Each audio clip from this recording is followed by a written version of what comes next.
Hello everyone, welcome to AKSIS academy daily current affairs. So ముందుగా నేను ఇచ్చినటువంటి క్వశ్చన్కి వచ్చేసి ఆన్సర్ ఇక్కడ కనుక చూస్తే PSLV launch the satellites used for earth resources monitoring, ఇది correct. Satellites launched by PSLV appear to remain permanently fixed, అలా ఏమి ఉండదు. So this is wrong one. అట్లాగనే GSLV Mark 3 is a 4-stage launch vehicle. The first and third stage are solid and the second are fourth. యాక్చువల్గా ఇందులో 3 stages ఉంటాయి. అందులో ఒకటి మనం ఇది వాడతాం, the engine that we had created. So కాబట్టి 4 స్టేజెస్ ఉండవు, 3 స్టేజెస్ ఉంటాయి. So the answer is 1 only.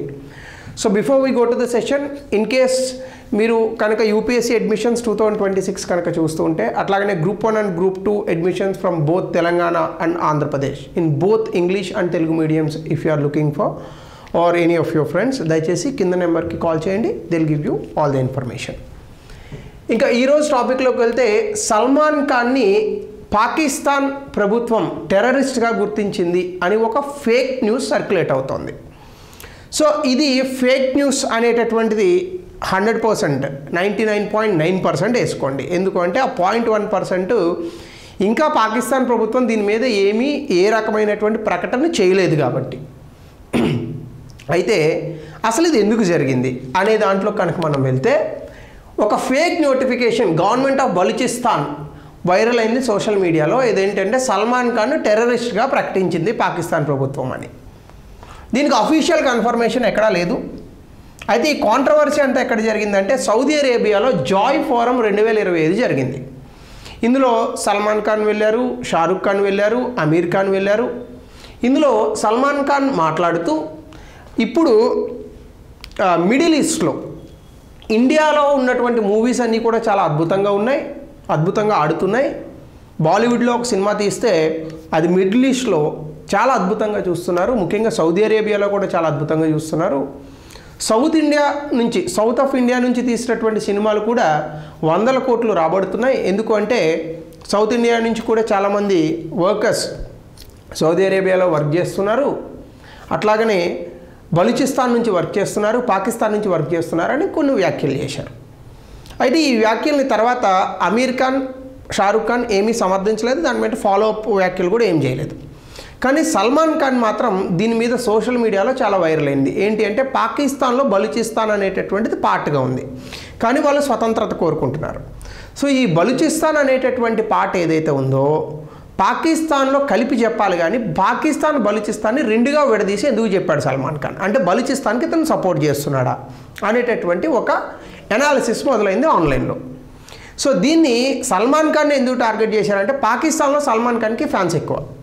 So ఇప్పుడు ఈ ఫ్యాన్స్ మధ్య కూడా డివిజన్ అనేటటువంటిది వచ్చింది. ఎందుకు అంటే, సల్మాన్ ఖాన్ ఇప్పుడు బలూచిస్తాన్ని సపోర్ట్ చేస్తున్నాడు అంటే పాకిస్తాన్ 2 ముక్కలు చేయాలని చూస్తున్నాడు. ఇలా ఇంకా రకరకాల అల్లుకుంటారు కదా. సో దీనికి సంబంధించి పాకిస్తాన్ సల్మాన్ ఖాన్ని టెర్రరిస్ట్గా భావించింది అని చెప్పి ఒక నోటిఫికేషన్ రిలీజ్ చేసి దాన్ని వైరల్ చేశారు. కానీ పాకిస్తాన్ ఎలాంటి నోటిఫికేషన్ రిలీజ్ చేయలేదు. ఇంటర్నేషనల్గా కూడా సల్మాన్ ఖాన్ పైన ఇటువంటిది ఏదీ లేదు. అంటే ఎక్కడ కూడా సల్మాన్ ఖాన్ని టెర్రరిస్ట్గా చిత్రీకరించారు అనేటటువంటి అంశం లేనే లేదు. సో కాబట్టి ఇది ఫేక్ ఇన్ఫర్మేషన్ 100%. అయితే ఎగ్జామినేషన్ పాయింట్ ఆఫ్ వ్యూలో దీన్ని మనం ఎట్లా చదవాలి అనేది కనుక మనం చూస్తే, సో ముఖ్యంగా దీన్ని టెర్రరిజం అనేటటువంటి దాంతో మొదలు పెడదాం.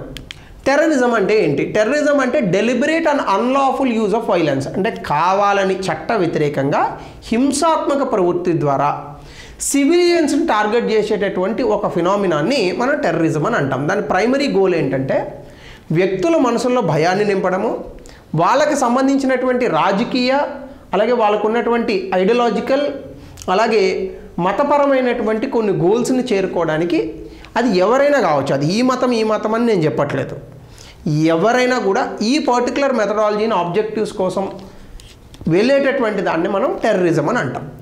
ఈ టెర్రరిజము గవర్నమెంట్స్ని ఇన్ఫ్లుయెన్స్ చేయాలని అనుకుంటుంది, వైలెన్స్ చూపించి సొసైటీలో వ్యక్తులను ఇన్ఫ్లుయెన్స్ చేయాలని అనుకుంటుంది, ఒక టైప్ ఆఫ్ భయము, డిస్రప్షన్, అన్సర్టనిటీ, ఈ ఎన్వైరన్మెంట్ని క్రియేట్ చేయాలని భావిస్తూ ఉంటుంది ఈ పర్టికులర్ టెర్రరిజం అనేటటువంటిది.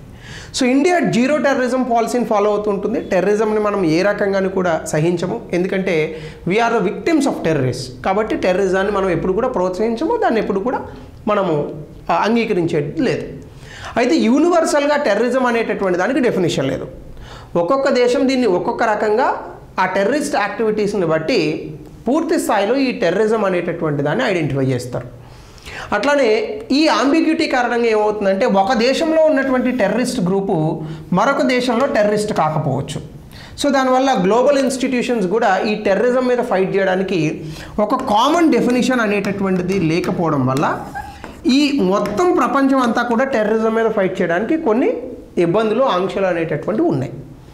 సో అట్లానే గ్లోబల్ టెర్రరిజం ఇండెక్స్ అని 2025లో మనకు ఒకటి ఉంది. ఈ గ్లోబల్ టెర్రరిజం ఇండెక్స్లో బర్కినా ఫాసో అనేటటువంటి దేశం టెర్రరిజం కారణంగా అత్యంత ఎక్కువగా ఇంపాక్ట్ అయినటువంటి దేశం.